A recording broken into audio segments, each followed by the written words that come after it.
Jumpa, saya Dovon Siswardi, calon guru penggerak Angkatan 9 dari Kabupaten Manggarai Barat. Kali ini saya tidak sendirian, saya bersama dengan Pak Widi Norion. Siap. Beliau adalah Kepala SD Karego yang sudah menjadi Kepala Sekolah sejak tahun 2022 ya Pak Widi? Ya Pak. Ya. Selamat siang Pak Widi. Siang juga Pak. Apa kabar? Saya kabar baik. Bagaimana dengan Bapak? Ya, kebetulan saya Pak Widi, saya terima kasih karena Pak Widi bersedia untuk saya wawancarai di siang hari ini. Ya, ya. Saya akan mengajukan beberapa pertanyaan yang bertujuan untuk mengetahui bagaimana sih cara Pak Billy selama ini dalam membuat keputusan di sekolah dalam kapasitas sebagai kepala satuan pendidikan. Boleh ya Pak Billy? Iya, ya. Ya, siap Pak. Baik, yang pertama nih Pak Billy, selama ini dalam menjalankan tugas sebagai kepala sekolah, apa tentu sudah berhadapan dengan ya, banyak kasus atau situasi. Bagaimana Bapak selama ini mengidentifikasi kasus-kasus yang masuk pada kategori dilema etika dan atau bujukan moral? Baik Pak, selama saya jadi kepala sekolah, ada banyak persoalan yang terjadi dan memang sering menghadapi persoalan yang berhubungan dengan dilema. Yuk. Karena dua-dua persoalan itu ketika diputuskan sama-sama penting sehingga ada dilema di situ. Yuk. Baik ya, terima kasih ya Pak. Nah, sekarang bagaimana Pak Billy selama ini ya mengambil atau menentukan keputusan, terutama untuk kasus-kasus di mana ada dua kepentingan ya, yang sama-sama benar dan sama-sama mengandung nilai kebajikan yang tadi disebut dilema ini, Pak Billy disebut dilema itu kan. Baik, dalam mengambil keputusan kami di sekolah kami itu Pak, kami terlebih dahulu mengidentifikasi persoalan yang ada. Ya. Dan juga berbasis hasil akhir karena kami harus memutuskan segala sesuatu itu berdasarkan hasil akhir. Iya. Berarti yang Pak Billy lakukan itu adalah mengidentifikasi kasusnya, lalu kemudian berpikir berbasis Akhir ya, ya. artinya mencoba melihat apa nih konsekuensi dari keputusan terhadap sekolah kami. Iya. Baik. Nah berikutnya nih Pak Billy, langkah-langkah atau prosedur seperti apa yang biasa Bapak ya lakukan selama ini, terutama dalam pengambilan keputusan? Baik, yang biasa kami lakukan selama ini Pak, pertama kami identifikasi persoalan. Oke. Jika persoalan itu menyangkut internal sekolah, kami akan memutuskan atau berdiskusi dengan rekan-rekan guru di sekolah. Tetapi ketika persoalan itu menyangkut berhubungan dengan lingkungan luar sekolah, maka kami juga turut serta melibatkan komite sekolah sehingga secara bersama-sama untuk memutuskan sehingga tidak ada yang dikorbankan dari keputusan itu. Intinya bahwa keputusan itu bergantung pada persoalannya dan juga apa dampaknya untuk sekolah. Ya. Baik, saya kutip tadi dari pernyataan Pak Billy bahwa langkah yang diambil itu mengidentifikasi kasus ya. Ya, ya. Lalu kemudian menentukan kasus itu siapa yang terlibat. Ya, ya. Kalau misalnya di internal sekolah, maka keputusannya itu dilakukan melalui bersama internal. Ya, ya. Lalu kalau ada hubungannya dengan pihak luar, Ya. maka melibatkan pihak luar juga. Iya, Artinya ada identifikasi siapa yang terlibat di situ. iya Pak. Ya. Sampai pada akan seperti apa dampaknya. Iya. Oke, baik. Luar biasa. Nah, berikutnya Pak Billy, yang ingin saya tanyakan juga adalah hal-hal apa saja yang Pak Billy anggap sebagai sesuatu yang efektif selama ini dalam pengambilan keputusan, terutama pada kasus-kasus dilema. Ya. Seperti yang sudah saya jelaskan kepada Bapak tadi bahwa dalam mengambil keputusan pertimbangan kami sederhana saja, yaitu apa dampaknya untuk sekolah. Ya. Ketika itu dianggap sebagai dasar keputusan. Ketika keputusan itu berdampak baik untuk sekolah, maka itu yang kami putuskan. Tapi ketika itu tidak berdampak baik bagi sekolah, maka itu tidak dipakai keputusan. Jadi, sehingga analisisnya bahwa harus berdampak bagi sekolah. Prioritasnya akhir ya. Akhir ya. Dan itu dianggap sebagai sesuatu yang efektif. Bagi dia. Baik. Sekarang nih, apa apa kira-kira yang menjadi tantangan ya yang Pak Willy hadapi selama ini dalam pengambilan keputusan pada kasus-kasus nilai etika? Tantangan itu berhubungan dengan nilai-nilai. Tantangan karena setiap kami itu memiliki pemahaman yang sama, beda terkait nilai dari setiap persoalan. Oke. Sehingga untuk menyatukan pemahaman terhadap nilai terhadap satu persoalan itu membutuhkan analisis atau untuk kebijaksanaan yang lebih matang sehingga kami memiliki pemahaman yang sama. Nilai yang dimaksud skala prioritas. Skala prioritas, lalu dampak untuk sekolah itu yang dipertimbangkan. Untuk waktu khusus atau diskusi yang matang. Untuk bisa sampai pada pengambilan keputusan. Keputusan yang tantangannya terletak di mana nilai atau skala prioritasnya. Iya. Baik ya. Nah, biasanya nih Pak Willy, apakah Bapak memiliki jadwal tertentu dalam penyelesaian kasus dilema etika? Misalnya datang kasusnya, apakah langsung diselesaikan di tempat, ataukah memiliki jadwal tertentu untuk penyelesaian? Baik, yang biasa dibuat selama ini Pak, kami itu apapun persoalan langsung diselesaikan. Langsung diselesaikan. Ya. Jangan sampai itu membias sehingga ketika ada persoalan langsung diselesaikan. Ketika persoalan itu menyangkut internal sekolah, maka langsung diselesaikan secara internal sekolah. Tapi ketika misalnya persoalan itu melibatkan masyarakat luar, itu butuh proses, harus memanggil komite untuk didiskusikan bersama. Tapi intinya tenggang waktunya itu dilakukan secepatnya. Iya, setelah persoalan itu terjadi. Yang berikutnya Pak Willy, adakah orang lain atau faktor-faktor yang selama ini mempermudah atau membantu Pak Willy dalam pengambilan keputusan pada kasus-kasus di etika? Pertama itu tergantung konteks persoalan. Ketika misalnya persoalan itu menyangkut internal sekolah, maka yang mendukung itu pasti guru. Tetapi ketika misalnya persoalan itu menyangkut lingkungan luar sekolah, maka komite juga turut serta membantu. Iya. Jadi tergantung persoalannya. Siapa yang terlibat dalam persoalan tersebut. Skopnya apakah lintasan sekolah sehingga saja? Yang membantu itu tidak hanya komite sekolah, tetapi juga guru-guru di dalam sekolah. Iya. Ya, terakhir nih pertanyaan dari saya nih Pak Willy. Nah, dari semua yang tadi disampaikan, pembelajaran apa yang Pak Willy petik ya, selama ini dari pengalaman Bapak dalam mengambil keputusan, dalam menjalankan tugas, terutama dalam pengambilan keputusan di dilema etika? Apa pembelajaran yang Pembelajaran yang dipetik bahwa dalam setiap persoalan itu harus diputuskan secara bijaksana. Itu intinya. satu saja? Jadi setiap ada persoalan Harus diputuskan secara bijaksana. Iya. Nah, luar biasa pembelajaran itu, dan saya pikir itu menjadi nilai bersama yang mesti kita pegang bahwa keputusan itu mesti diambil secara bijaksana.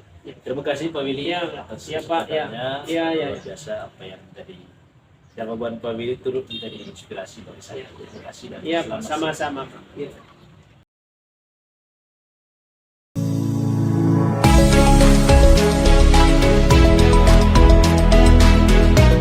Selamat siang Pak Ibu. Selamat siang Pak Doko. Mohon maaf saya mengganggu Pak Ibu.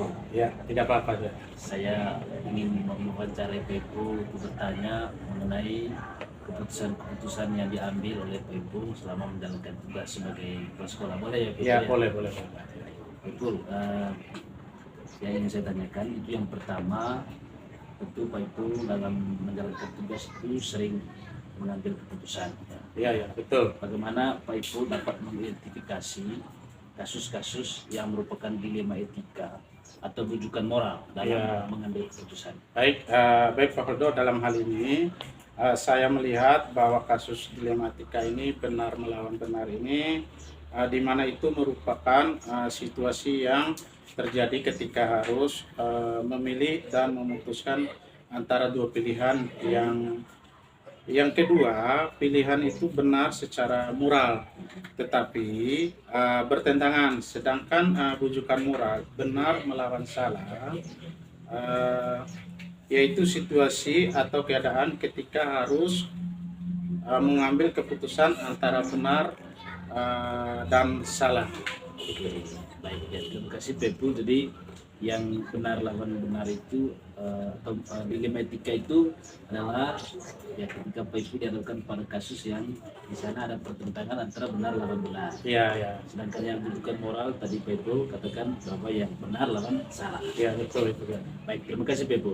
Nah, selanjutnya bagaimana Pak Ibu menjalankan keputusan ya pengambilan keputusan di sekolah, terutama untuk kasus-kasus di mana ada dua kepentingan yang sama-sama benar dan sama-sama mengandung nilai kebajikan. Selama ini sebelum keputusan diambil dalam kasus dilema TK ini Pak Doko, terlebih dahulu dilakukan mengumpulkan fakta yang terjadi. Siapa-siapa saja yang terlibat, menganalisis benar dan salahnya, kemudian membuat alternatif solusi dari kasus tersebut. Setelah itu kita membuat keputusan dan lihat lagi keputusan itu tersendiri kemudian direfleksikan. Ya. Baik ya, terima kasih Pak Ibu sekali lagi. Jadi yang dilakukan Pak Ibu selama ini itu mulai dari melihat apa kasusnya, siapa yang terlibat sampai pada pengambilan keputusan dan kemudian merefleksikan kembali keputusan itu ya. Baik ya. Selanjutnya langkah-langkah atau prosedur apa yang biasa Pak Ibu lakukan selama ini dalam pengambilan keputusan itu? Dalam hal ini langkah-langkah yang saya lakukan adalah mengumpulkan fakta yang terjadi di lapangan tentang kasusnya, kemudian menentukan siapa saja yang terlibat dalam hal tersebut, Ya, lalu menganalisis benar salahnya. ya. Terlebih dahulu membuat alternatif solusi, kemudian membuat keputusan dan lihat lagi keputusan itu tersendiri. Ya. Ya, terima kasih Pak Ibu. Jadi seperti yang dijelaskan tadi bahwa Pak Ibu menganalisis kasus itu secara ya saya pikir itu sangat baik sekali ya. Ya, betul. Ya, sampai pada pengambilan keputusan melewati beberapa analisis atau langkah-langkah analisis yang Ya, betul Pak Dr. Nah, sekarang hal-hal apa saja yang selama ini Pak Ipul anggap sebagai hal yang efektif dalam pengambilan keputusan, terutama pada kasus-kasus dilema etika? Ya, dalam hal ini hal-hal yang efektif dalam mengambil keputusan kasus dilema etika ini Pak Doko adalah dengan menelaah siapa-siapa yang terlibat, kemudian sifat udahnya dalam hal ini mendesak dan tidaknya kasus dilema etika ini tersebut dalam mengambil alternatif solusi untuk pemecahan masalah. Oke, baik. Terima kasih Pak Ibu. Pertanyaan saya berikutnya ini, apa saja yang selama ini menjadi tantangan dalam pengambilan keputusan pada kasus dilema etika yang Pak Ibu hadapi?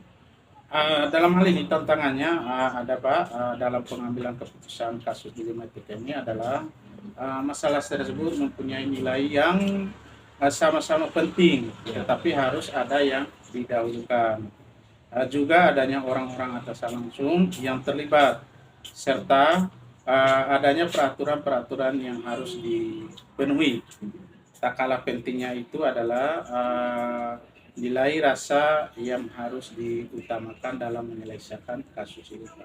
Oke, jadi yang menjadi tantangan itu memprioritaskan ya mana yang harus diputuskan, Iya, atau betul ya, itu, Pak. yang mana yang harus diambil sebagai keputusan. Iya, betul Nah, itu ya. Karena itunya mengalami dilematis kan pada akhirnya. Iya, betul itu ya. Nah sekarang nih, apakah Pak Ipul memiliki jadwal tertentu dalam penyelesaian kasus etika atau dilema etika lah? Apakah misalnya biasanya langsung diselesaikan di tempat atau ada jadwal-jadwal tertentu untuk menyelesaikannya? Misalnya ya dalam bentuk prosedur atau ya yang biasanya dijalankan selama ini? Ya, baik Pak Doko. Dalam hal pengambilan keputusan dilema etika ini, saya tidak mempunyai jadwal khusus. Tetapi ada tata kelola dengan menganalisa, mempertimbangkan, dan memusyawarahkan kasus dilema etika ini yang ada baik secara formal maupun informal. Artinya musyawarah dulu dengan guru-guru supaya kita bisa mengambil sebuah keputusan. Oke. Berarti biasanya ya melalui musyawarah ya. Ya, betul itu. Jadi untuk kemudian diambil satu keputusan. Betul itu. Ya.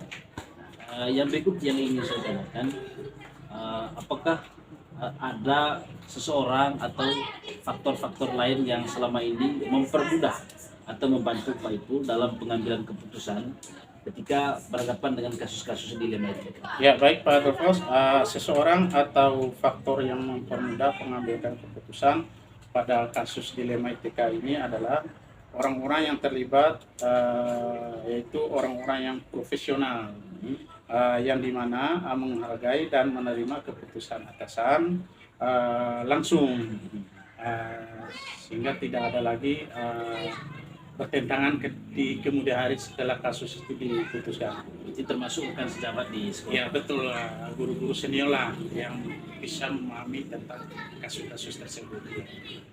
Baik, yang terakhir nih pembulan saya.